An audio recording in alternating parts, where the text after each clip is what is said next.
Hey guys, I hope everyone is in the middle of a great Christmas break. We're in between Christmas and New Year's, and it's time to do some cleaning on the bike. It's been a while since I did any kind of wax or polish, and it needs it.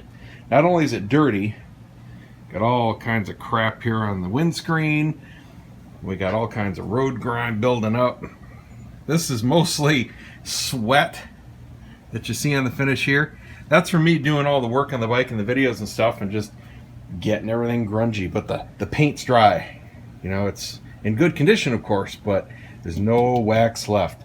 It's been a while, so every part needs protection. You got to do this regularly, especially if you're in a harsh environment and climate.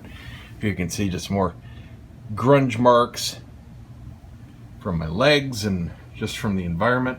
So we're going to get all this taken care of. Any kind of little tiny scratches we're going to buff out. I don't think I have too many, maybe just a couple new ones right around here or so. I'm not a fan of, I can see one right there, but it's surface. Can't feel it. I can just see it in the paint. I'm not a fan of tank pads. You know, it's personal opinion. I just don't like the looks of them at all. Even the clear film, I know you can get the 3M film and stuff like that. I see it. It just bugs me. So I'd rather just buff out little tiny scratches when they happen. Yeah, there's nothing I can feel, so everything will come out and look brand new again. No big deal. I just prefer to do that. All right, well, product-wise, you know, this is why I love doing my own videos. When I was doing them for Allstate, they just had so many freaking limitations. There was nothing left I could do. I can't name any kind of products. I can't give any opinions or recommendations. Can't say anything negative. Can't say anything positive. It's just freaking ridiculous. But here are the favorite products that I use. The two bottles on the end, they're interchangeable. Those are known as quick detailers. I have them because every time you basically buy a detailing kit, you get a bottle. And when you need clay bar and stuff, you get some. This is what you use not only for clay barring. This is what's used for the lubricant, for when you're rubbing the clay on the paint, but it's also great in between washes. And this is what I'm going to use right now to actually wash the whole bike. I'm going to do it without water. If I were to take it out and hose it down and actually clean it off, and I'd have to dry it, I'd have to wait for every little tiny drip to disappear. Just a pain in the butt. It's not dirty enough where I need to do that. So I can use these quick detailers and get everything off the finish. I don't have to clay bar it because I did that fairly recently, and there just aren't any contaminants on the paint right now. So these two bottles are interchangeable. It doesn't really matter what brand you use of quick detailer to do this, but whenever you polish and or wax a bike, you need to have it perfectly clean. So that's step one. I'm going to clean it off with those. For the windscreen, I use invisible glass or any really good foaming glass cleaner. It works so much better than trying to use Windex or anything liquid that you spray on.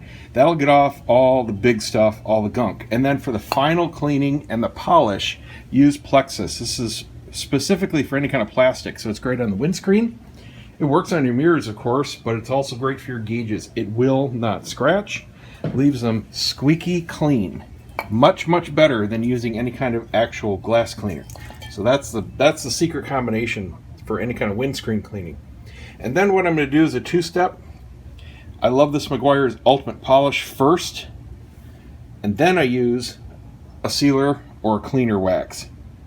And you can use the little can of paste, you can use the liquid, doesn't really matter. For bikes, I just don't like using my random orbital because there are so many little nooks and crannies. You really have to do a bike by hand. It obviously is more work, but you just make a huge mess and end up having to do half of it by hand anyway.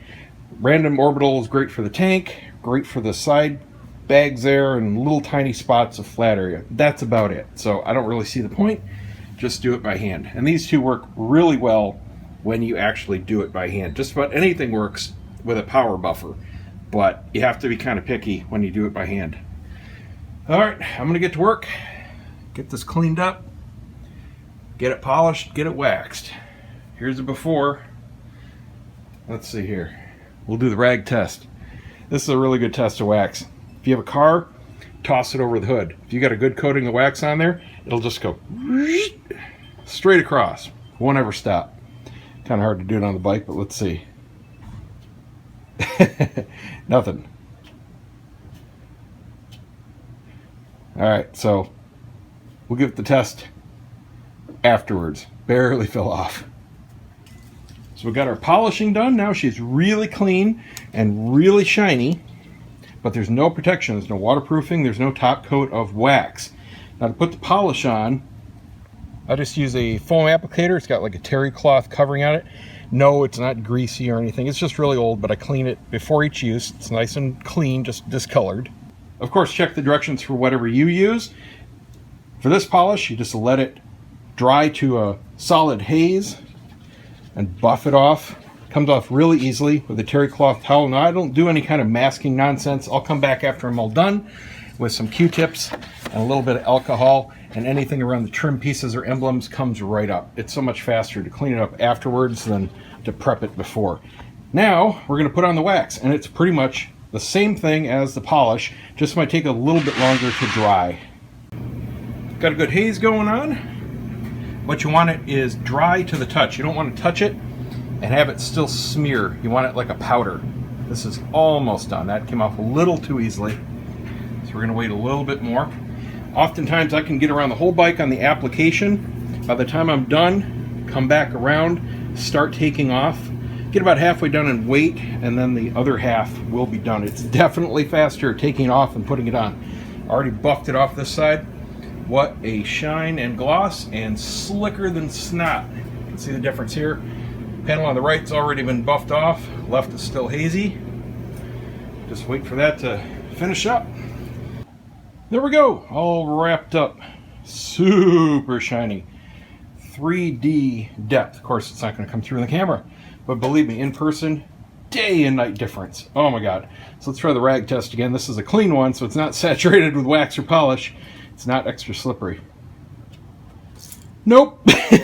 No hope of anything staying on this now at all. Super slick, protected, waterproof, good for at least another year. In my conditions, it's going to vary, of course, depending on yours. But this is a real nice day after Christmas tradition for me.